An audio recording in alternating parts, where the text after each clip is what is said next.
একদিন এক মেয়ে জঙ্গলের মধ্যে যে একটা দরজা খুঁজে পায়। দরজার অপর পাশে যাওয়া মাত্রই তার মনে হয় যেন সবকিছু পরিবর্তন হয়ে গেছে।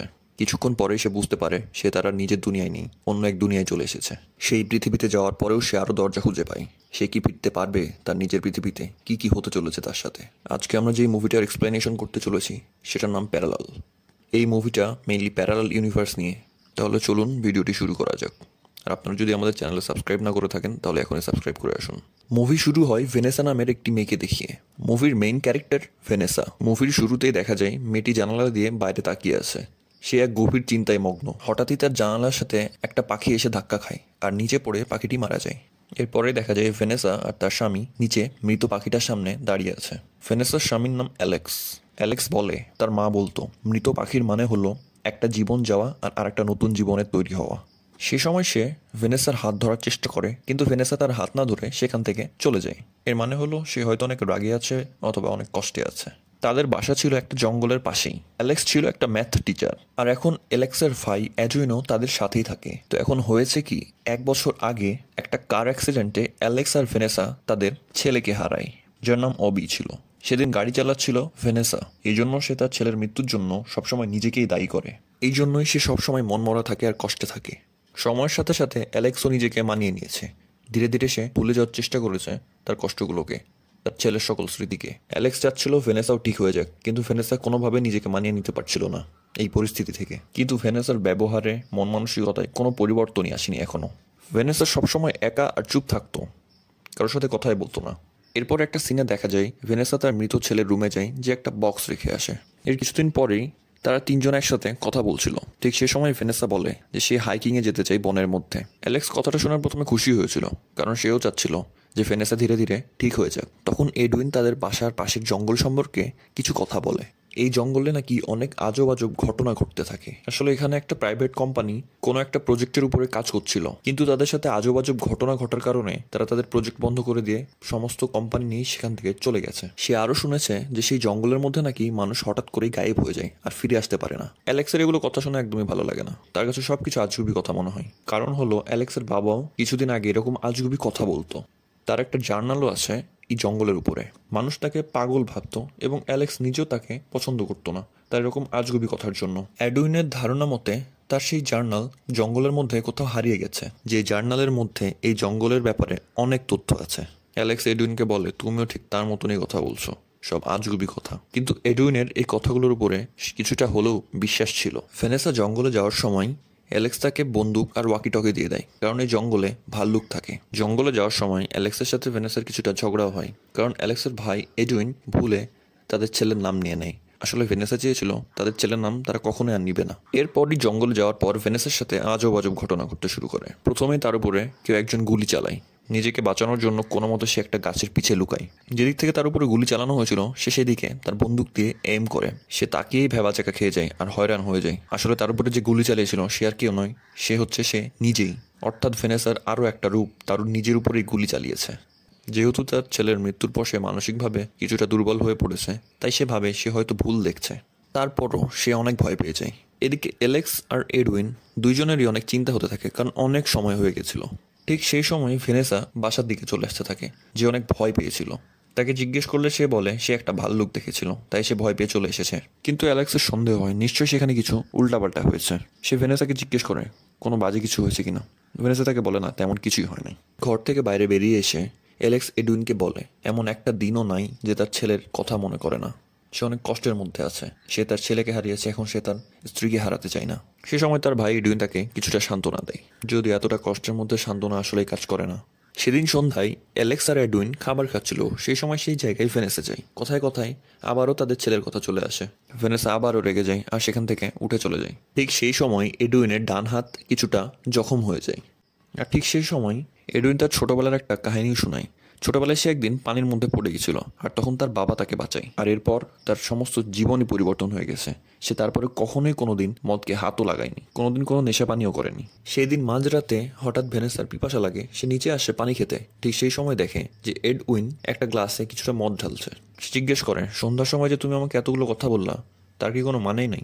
এডউইন সব আজগুবি কথা বলতে থাকে। সে সেই সময় বাসার বাইরে চলে যায় মদের গ্লাসটা নিয়ে। কিন্তু আরেকটা কথা হলো, তার হাতও সেই সময় জখম ছিল, কিন্তু ডান হাত না, বাম হাত। এডুইন দরজা দিয়ে বের হওয়া মাত্রই অপর পাশ দিয়ে আরও একটা এডুইন আসে, আর এই এডুইনের বাম হাত না ডান হাত জখম ছিল, আর এই এডুইনই আসলে এডুইন, কারণ তার ডান হাতই জখম ছিল। ভেনেসা এগুলো দেখে ভেবাচেকা খেয়ে যায় আবারও। সে নিজে কিছু বুঝছিল না, কাউকে কিছু বুঝাতেও পারছিল না। সে চুপচাপ তার রুমে চলে যায়, কিন্তু রাতের বেলা তার ঘুমই আসছিল না। তার শুধু দিনের বেলা সেই জঙ্গলে ঘটে যাওয়া ঘটনাটার কথা মনে পড়ছিল, আবার রাতের বেলা সে এডুইনের দুইটা চেহারা দেখে। কোনো কিছুই সে মানিয়ে নিতে পারছিল না। হয়তো সে পাগল হয়ে গেছিল, অথবা সবকিছু সত্যিতেই হচ্ছিল। পরের দিন সে তার ডাউটগুলোকে দূর করার জন্য আবারও জঙ্গলের দিকে রওনা হয়। সে একটা ভাঙা গাছের মধ্যে দিয়ে যেতে থাকে। কিছু দূর যাওয়ার পর তার মনে হয় যে সে আবারও সেই একই জায়গায় চলে এসেছে যেখান থেকে সে প্রথমে যাওয়া শুরু করেছিল। এবার সে অন্য রাস্তায় যাওয়া শুরু করে, কিন্তু তার মনে হয় যে সে প্রতিবারই কেন যেন একই জায়গায় চলে আসছে, সেই গাছটার সামনে। তারপরে সে যখন ভালো করে লক্ষ্য করে, তখন সে দেখে সেই কাটা যে গাছটা ছিল, সেই গাছটার দুই দিকে একই রকম দেখতে, কোনো পরিবর্তন নেই, ঠিক যেন আয়নার রিফ্লেকশনের মতো। সে তার স্কার্ফ একটা জায়গায় বেঁধে দেয়, যেন সে বুঝতে পারে যে সেই জন্য আবারও সেই একই জায়গায় ব্যাক না আসে। কিন্তু প্রতিবারই একই ঘটনা ঘটে, সে প্রতিবারই সেই গাছটার সামনে চলে আসে। অনেক সময় এদিক ওদিক ঘোরার পরে সে ফাইনালি তার বাসায় পৌঁছাতে পারে। মাল্টিভার্সের কাহিনী অনুযায়ী ঠিক আমাদের পৃথিবীর মতো আরও হাজারো পৃথিবী আছে, আর সেই হাজারো পৃথিবীতে আমাদের মতো হাজারো মানুষ আছে, আর প্রত্যেকের সাথে আলাদা আলাদা ঘটনা ঘটেছে। যেমন ভেনেসারই একটা উদাহরণ নেওয়া যাক। অন্য একটা পৃথিবীতে তার নাম ভেনেসা না, অন্য একটা কিছু। আবার এমন হতে পারে অন্য একটা পৃথিবীতে তার স্বামী অ্যালেক্স না, তার স্বামী এডুইন, অথবা অ্যালেক্স তার ভাই। অনেক ধরনের ঘটনায় ঘটে যেতে পারে। আবার অন্য একটা দুনিয়ায় হয়তো সে কখনো বিয়ে করেনি, আবার কোনো একটা দুনিয়ায় হয়তো সে কখনো জঙ্গলে যায়নি। কাহিনীর সাথে সাথে এটা আস্তে আস্তে ক্লিয়ার হয়ে যাবে এখনই। বাসায় আসার পর সে সেদিন অনেক ভয়ের মধ্যে ছিল, কারণ সে এখন বুঝে গেছে এগুলো তার মনের ভুল নয়, এগুলো আসলে সত্যি ঘটনা ঘটে যাচ্ছে। সে তার স্বামী অ্যালেক্সকে এগুলো ঘটনা বলতে থাকে, যে জঙ্গলের মধ্যে তার সাথে কিছু আজব আজব ঘটনা ঘটে গেছে। সে জঙ্গলের ভিতরে এক জায়গা থেকে আরেক জায়গায় গেলে বারবার একই জায়গায় ফিরে আসার কথা বলে। সে এডুইনের দুইটা রূপের কথাও তার স্বামীকে বলে। এগুলো কথা শোনার পর অ্যালেক্সের রাগ উঠে যায়। রাগে সে ভেনেসাকে বলে সে এখনও সেই দিনের জন্য আফসোস করে, তার জন্য তার ছেলে মারা গেছে। সে কখনোই সে নিজেকে মাফ করতে পারবে না। তখন ভেনেসা বলে, তুমি নিজেকে কেন দোষ দিচ্ছ? গাড়ি তো তুমি চালাচ্ছিলে না, গাড়ি চালাচ্ছিলাম আমি। অ্যাক্সিডেন্টটা আমার কারণে হয়েছে, সব ব্লেম আমার উপরই নেওয়া উচিত। কিন্তু আসলে তো ঘটনা অন্য একটা ঘটে গেছে। ভেনেসা এখন যেই দুনিয়ায় ছিল, এই দুনিয়ায় অ্যাক্সিডেন্টের দিন গাড়ি ভেনেসা না, গাড়ি চালাচ্ছিল অ্যালেক্স। অর্থাৎ সে প্যারালাল ইউনিভার্সে চলে এসেছে। এই দুনিয়ার যেই ভেনেসা আছে সেও জঙ্গলের মধ্যে গেছিল, আর জঙ্গলের মধ্যে যে সেও হারিয়ে গেছে। সে হয়তো অন্য কোনো এক দুনিয়ায় চলে গেছে সেই দরজার মাধ্যমে। ভেনেসার সকল সন্দেহ ঠিক হয়ে যায় যখন সে বুঝতে পারে যে এডুইনের ডান হাতের পরিবর্তে বাম হাত জখম হয়ে আছে। ভেনেসা আবারও জঙ্গলের দিকে যাওয়া শুরু করে, যেন সে তার নিজের দুনিয়ায় ফিরে যেতে পারে। কিন্তু এটা এখন আর এত সহজ ছিল না, কারণ এরকম হাজারোটা দুনিয়া রয়েছে। সে গেট দিয়ে এখন কোন দুনিয়ায় যাবে সে নিজেও জানে না। আবার এমনও হতে পারে কিছু কিছু দুনিয়ায় তার রূপ এখনও আছে, অর্থাৎ সেই দুনিয়ায় ভেনেসা জঙ্গলের মধ্যে যায়নি। সেই দুনিয়ায় গেলে তার নিজের সাথে আবার তার দেখা হয়ে যেতে পারে। জঙ্গলের মধ্যে যাওয়ার পর সে দেখতে পায় কেউ একজন হেঁটে হেঁটে তার দিকে আসে। সে তার বন্দুক বের করে, ভেনেসা তার দিকে বন্দুক তাক করে। কিছু দূর যাওয়ার পরে দেখতে পাই এটা অ্যালেক্স, কিন্তু এটা তার নিজের অ্যালেক্স না, তার স্বামী না, এটা অন্য একটা অ্যালেক্স। প্যারালাল ইউনিভার্সের কোনো একটা দুনিয়ার এটা অ্যালেক্স। এই অ্যালেক্স এই জঙ্গলে অনেকদিন ধরেই আটকিয়ে আছে। সে তার নিজের দুনিয়ায় ফেরত যেতেই পারছে না, বারবার সে কোনো না কোনো একটা ভুল দুনিয়ায় চলে যাচ্ছে। অ্যালেক্স বলে যে সে জানে তাদের সাথে কি হচ্ছে। এই জঙ্গলের মধ্যে একটা কাটা গাছ রয়েছে, আর সেই গাছটা একটা দরজার মতো কাজ করে প্যারালাল ইউনিভার্সে যাওয়ার জন্য। ভেনেসা তার কথা শুনে শান্ত হয়ে যায়। অ্যালেক্স বিভিন্ন বিভিন্ন দুনিয়ায় গেছে, আর সে অনেক দুনিয়া সম্পর্কে অনেক কিছুই জানে। তার কাছে একটা জার্নালও ছিল, সেখানে সে অনেক কিছু লিখেছে, আর অনেক ইনফরমেশনও রয়েছে তার কাছে। সে ভেনেসাকে মাল্টিভার্সের সকল কনসেপ্ট বোঝায়। ঘটনা হলো প্রতিবার তারা যখন সেই কাটা গাছটাকে পার করে, তারা জানতো না তারা কোন দুনিয়ায় যাচ্ছে। হয়তো এমন হতে পারে তারা এমন একটা দুনিয়ায় এখন পৌঁছাতে পারে যেখানে ডাইনোসর এখনও বেঁচে আছে। নিজেদের আসল পৃথিবী খুঁজতে তাদের হয়তো সারা জীবনও লাগতে পারে। এই অ্যালেক্স বলে সে আসলে একটা বিজ্ঞানী, সেই জঙ্গলে এসেছিল রিসার্চ করতে, কিন্তু রিসার্চ করতে এসে সে আটকে পড়ে। অ্যালেক্স যে দুনিয়া থেকে এসেছিল সেই দুনিয়াতেও কার অ্যাক্সিডেন্টে তার ছেলে মারা গেছিল। অ্যালেক্স জিজ্ঞেস করে যে ভেনেসার দুনিয়াতে অ্যালেক্স কীরকম। ভেনেসা বলে যে তুমি একজন সামান্য ম্যাথ টিচার আর অনেক ভালো একটা ছেলে। সেই সময় একটা কথা সামনে চলে আসে যে এতগুলো দুনিয়া যে রয়েছে, তাহলে এমন একটা দুনিয়া রয়েছে যে দুনিয়াতে তাদের ছেলে হয়তো মারাই যায়নি কার অ্যাক্সিডেন্টে, হয়তো বা কার অ্যাক্সিডেন্টই হয় নাই। ভেনেসা অ্যালেক্সকে জিজ্ঞেস করে যে এরকম কি কোনো দুনিয়া পেয়েছে সে যেখানে তাদের ছেলে মারা যায়নি। অ্যালেক্স বলে যে সেরকম দুনিয়া খোঁজার সে অনেক চেষ্টা করেছে, কিন্তু এখনও সে সেই দুনিয়া খুঁজে পায়নি। অ্যালেক্স বলে প্রত্যেকটা পৃথিবীতেই তাদের ছেলে মারা গেছে। কথাটা শুনে ভেনেসা অনেক হতাশ হয়ে যায়। ভেনেসা বলে যে তুমি হয়তো সঠিকভাবে খুঁজোনি। অ্যালেক্স বলে আমার কাছে একটা বুদ্ধি আছে যার মাধ্যমে হয়তো আমি তোমাকে তোমার নিজের দুনিয়াতে পৌঁছায় দিতে পারি। তাদেরকে তাদের নিজের দুনিয়ায় যাওয়ার জন্য লাগবে একটা ফিশিং ওয়্যার। ফিশিং ওয়্যারের এক প্রান্ত থেকে ভেনেসা যাবে, আর এক প্রান্ত থেকে অ্যালেক্স যাবে। কিন্তু ফিশিং ওয়্যার সে পাবে কোথায় এখন? তাই তারা একটা নতুন ইউনিভার্সে যায়, তাদের বাসার গ্যারেজে ফিশিং ওয়্যার খুঁজতে। সে সময় সেখানে উপস্থিত হয় এডুইন। এডুইন তাদেরকে বলে, তোমরা দুজন আমার জীবন থেকে কেন চলে যাচ্ছ না? অ্যালেক্স আর ভেনেসা তার কথা শুনে কিছুটা অবাক হয়ে যায় যে কেন এমন কথা বলছে এডুইন তাদেরকে। আসলে এই দুনিয়াতে কার অ্যাক্সিডেন্ট হয় এডুইনের হাতে, আর সেই কার অ্যাক্সিডেন্টে অ্যালেক্স আর ভেনেসাও মারা গেছিল, অর্থাৎ এই দুনিয়াতে তারা মৃত। এখন এডুইন ভাবছিল তারা দুজন মনে হয় বাস্তবে নাই, চোখের ভুল দেখছে সে। তখন এই দুজন আবার বলে যা হয়েছে তার মধ্যে এডুইনের কোনো হাতই নাই। আসলে তারা বুঝে না যে ঘটনাটা আসলে কি। ফিশিং ওয়্যার নিয়ে তারা জঙ্গলের ভিতরে আসে। জঙ্গলে এসে তারা একটা গাছের সাথে ফিশিং ওয়্যারটাকে বেঁধে দেয়, আর ভেনেসাকে অ্যালেক্স ওখানে দাঁড়িয়ে থাকতে বলে। যাওয়ার আগে অ্যালেক্স ভেনেসাকে বলে, যদি তুমি বুঝতে না পারো যে আমি আসল অ্যালেক্স কি না, তাহলে তুমি আমাকে একটা প্রশ্ন জিজ্ঞেস করবে। রুম 1111 আর বেড নাম্বার 8। আসলে এটা হচ্ছে অ্যালেক্সের দুনিয়াতে এই বেডে ভেনেসার বাচ্চা হয়। ভেনেসা অ্যালেক্সকে জিজ্ঞেস করে, তুমি আসলে এইভাবে মাল্টিভার্সের মধ্যে কিভাবে এসেছো? তখন অ্যালেক্স বলে, একদিন আমি আমার ভাইয়ের 2টা রূপ দেখি, তাদের পিছন পিছন সে জঙ্গলের মধ্যে এসেছিল, আর সেই জঙ্গলের মধ্যে ঢুকার পরই সে আটকে গেছে, আর বেরোতে পারে না। এরপরই সে চলে যায়, সারা রাত সে গায়েব ছিল। অ্যালেক্স আসার পরই ভেনেসা তাকে রুম নাম্বার জিজ্ঞেস করে, যেটা তাকে অ্যালেক্স আগের রাতে বলে দিয়েছিল। উত্তর সঠিক দেয় অ্যালেক্স। ভেনেসা আবার জিজ্ঞেস করে যে সে কি তার নিজের দুনিয়া পেয়েছে? অ্যালেক্স বলে না, সে গত রাতে আলাদা আলাদা অনেক দুনিয়াতে গেছিল, এখন তার কাছে শুধু একটাই পথ বেঁচে আছে।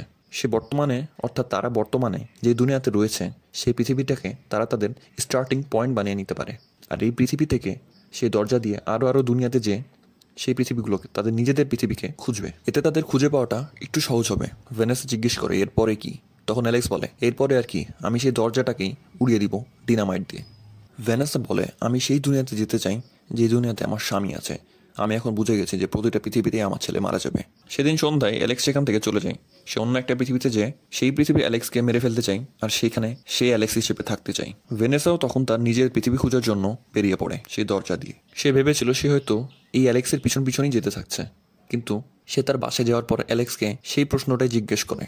কিন্তু সেখানে যাওয়ার পর অ্যালেক্স ভেবাচাকা খেয়ে যায়, একদম হরেন হয়ে যায়, মনে হয় যে সে যেন ভূত দেখে ফেলেছে। অ্যালেক্স জিজ্ঞেস করে, তুমি তো জঙ্গলে গেছিলা? অ্যালেক্স ভেনেসাকে খোঁজারও চেষ্টা করে। তখন ভেনেসা অ্যালেক্সকে এডুইনের কোন হাত জখম হয়েছে সেটাও জিজ্ঞেস করে। অ্যালেক্স তখন বলে সেটা ছিল ডান হাত। তখন ভেনেসা ভাবে সে হয়তো তার নিজের দুনিয়াতেই চলে এসেছে, আর এটা তার নিজের স্বামী অ্যালেক্স।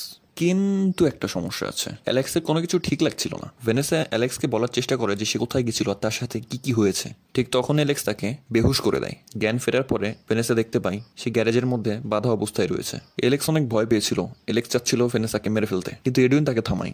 আসলে এই পৃথিবীতে ভেনেসার লাশ অলরেডি রয়েছে, অর্থাৎ ভেনেসা মারা গেছে এই পৃথিবীতে। এডুইন বারবার মানা করছিল ভেনেসাকে না মারতে, কিন্তু অ্যালেক্স কিছুই বুঝতে পারছিল না।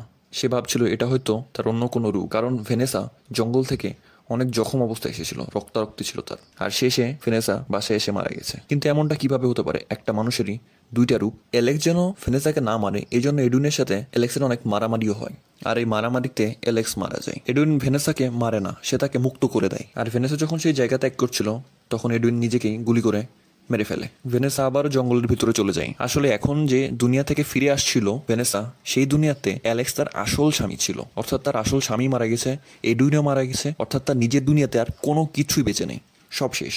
জঙ্গলের ভিতরে হাঁটতে থাকার সময় সে দেখতে পায় অ্যালেক্সের একটা লাশ পড়ে আছে, যা রুডিং রিং বের করে দেওয়া হয়েছিল। সে আবারও সে দরজার কাছে চলে যায়। দরজা পার হওয়া মাত্র সে আরেকটা দুনিয়ায় যায়। সে দুনিয়াতে যে দেখতে পায় যে অ্যালেক্স, এডুইন, ভেনেসা প্রত্যেকে অনেক খুশি এই দুনিয়াতে। ভেনেসা আবারও জঙ্গলে ফিরে যায়। ঠিক সেই সময় অ্যালেক্স চলে আসে সেই জঙ্গলে তার সামনে। অ্যালেক্স ভেনেসাকে বলে অ্যালেক্স তার নিজের পৃথিবী খুঁজে পায়নি, কিন্তু সে এমন একটা পৃথিবী খুঁজে পেয়েছে যেখানে সে এখন থাকতে পারবে। শুধু তাকে এখন একটাই কাজ করা লাগবে, সেখানে যেই অ্যালেক্স আছে তাকে মেরে ফেলতে হবে, আর তার জায়গা এই অ্যালেক্সটা নিয়ে নিবে। আসলে যে অ্যালেক্সের লাশ ভেনেসা জঙ্গলের মধ্যে দেখেছিল, সে অ্যালেক্সের দুনিয়ায় এখন এই অ্যালেক্স চলে যাবে তার জায়গা নিতে। অ্যালেক্স ভেনেসাকে বলে নিজের ইচ্ছা মতো একটা দুনিয়া খুঁজে নাও, সেই দুনিয়ায় যেয়ে সেই ভেনেসাকে মেরে ফেলো, আর তার জায়গাটা তুমি নিয়ে নাও। আর তোমার হাতে সময়ও নয় বেশি, কারণ আমি এই দরজাটাকে ডিনামাইট দিয়ে উড়িয়ে ফেলবো কিছুক্ষণের মধ্যেই। ভেনেসা বলে যে আমি এরকমটা করতে পারবো না, আমি তোমার মতো কোনো খুনি নই। সে সময় অ্যালেক্স চলে যায়, আর ভেনেসাও জঙ্গলের মধ্যে এদিক ওদিক হাঁটছিল। অ্যালেক্স তার লাশটাকে নিয়ে আসে সেই গেটটার সামনে, আর তার কাছে একটা ডাইনামাইটও ছিল। সে সেই ডাইনামাইটটাকে সেই লাশের সাথে আর গেটের সাথে সেট করে দেয়। সেই পুরো জায়গাটাকে ধ্বংস করতে চলেছিল। এতে হবে কি, যে দরজাটাও বন্ধ হয়ে যাবে, আর এই জঙ্গলের মধ্যে তার আরও যে রূপ রয়েছে সেগুলো আর এই দরজাতে বার হতে পারবে না, অথবা সেই জঙ্গলে আটকে পড়ে থাকবে সারা জীবনের মতো। অর্থাৎ সবকিছু শান্ত হয়ে যাবে আবার আগের মতো। কেউ আর কোনো মাল্টিভার্সে যেতে পারবে না, একজনের দুনিয়া ছেড়ে অন্য দুনিয়ায় দুনিয়ায় কেউ যেতে পারবে না। ঠিক সেই সময় ভেনেসা যখন জঙ্গলের মধ্যে বসেছিল, ভেনেসার আরো একটা রূপ চলে আসে বন্দুক নিয়ে তার কাছে। তখন আসল ভেনেসা সেই ভেনেসাটাকে বোঝানোর চেষ্টা করে যে তার সাথে কি কি হচ্ছে, কিন্তু সেই ভেনেসা বোঝার চেষ্টাই করে না। শেষ পর্যন্ত সেই ভেনেসাটাকে এই আসল ভেনেসার মারতে হয়। শেষ পর্যন্ত সে হতাশ হয়ে সেই গেট পার হয়ে অন্য একটা দুনিয়াতে চলে যায়। এবার সে যে কোনো কিছুর জন্য রেডি ছিল, তার সাথে যা হবে সে সবকিছুর জন্যই রেডি। সে সোজা গোসল করতে যায়, এরপর সে ঘুমিয়ে পড়ে। ঠিক 12 ঘন্টা পর সে ঘুম থেকে উঠে। সে যখন ঘুম থেকে উঠে তখন সে মনে করে সেই সিনেমার প্রথম শুরুর অংশটা, জানালার সাথে একটা পাখি ধাক্কা খেয়েছিল আর পাখিটা মারা গেছিল। এই পৃথিবীতেও সেই সেম ঘটনা ঘটে। এই পৃথিবীতে পাখি এসে জানালার সাথে ধাক্কা খেয়ে মারা যায়, আর অ্যালেক্স তার মায়ের সে ঘটনা বলে। এই পৃথিবীতে অ্যালেক্স যখন ভেনেসার হাত ধরার চেষ্টা করে তখন ভেনেসা সেই জায়গা ত্যাগ করেনি, সে অ্যালেক্সের হাত ধরে ফেলে। শুরুতে যখন দেখা গেছিল যে বক্স নিয়ে ভেনেসা তার ছেলের রুমের মধ্যে সেই বক্সটা রাখতে যায়, এই পৃথিবীতেও ভেনেসা সেই সেম কাজ করে, বক্সটা নিয়ে তার ছেলের রুমের দিকে যায়। কিন্তু তার রুমে যাওয়ার পর সে অবাক হয়ে যায়। সে দেখে যে এই পৃথিবীতে তার ছেলে মারা যায়নি, অর্থাৎ সে তার ভুলে এমন একটা পৃথিবীতে চলে এসেছে যেই পৃথিবীতে তার ছেলে মারাই যায়নি, অর্থাৎ সেই অ্যাক্সিডেন্টটাই হয়নি এই পৃথিবীতে। একটা হ্যাপি এন্ডিং এর সাথে ফিল্মটা শেষ হয়ে যায়। এখন প্রশ্ন হলো, যেই পৃথিবীতে ভেনেসা চলে এসেছে, অর্থাৎ যে পৃথিবীতে তার ছেলে বেঁচে আছে, এই পৃথিবীর আসল ভেনেসা কোথায় গেল? আসলে এটা ওই ভেনেসাটাই যাকে সে জঙ্গলের মধ্যে মেরে ফেলেছিল, তার জায়গায় সে এখন নিয়ে নিয়েছে। আর এতক্ষণে তো অ্যালেক্সও ডিনামাইট দিয়ে সেই দরজাটাকে উড়িয়ে দিয়েছে, অর্থাৎ যে যেখানে ছিল সে তার মতো সেখানে রয়ে গেছে। সবকিছু এখন শান্ত হয়ে গেছে। মুভিটাতে মাল্টিভার্সের বিভিন্ন ঘটনা দেখানো হয়েছে, ভিন্ন ভিন্ন পৃথিবীতে কি কি হতে পারে সেই কনসেপ্টগুলো এখানে দেখানো হয়েছে। যদি মুভিটি ভালো লেগে থাকে তাহলে আমাদের চ্যানেলটিকে লাইক করে দিবেন, আর আমাদের চ্যানেলটিকে সাবস্ক্রাইব করতে ভুলবেন না। নতুন ভিডিও দেখতে এখনই আমাদের চ্যানেলটিকে সাবস্ক্রাইব করে আমাদের সাথেই থাকুন। আর ভিডিওটি কেমন লেগেছে আমাদেরকে কমেন্ট করে জানাতে ভুলবেন না। বিদায় সবাইকে।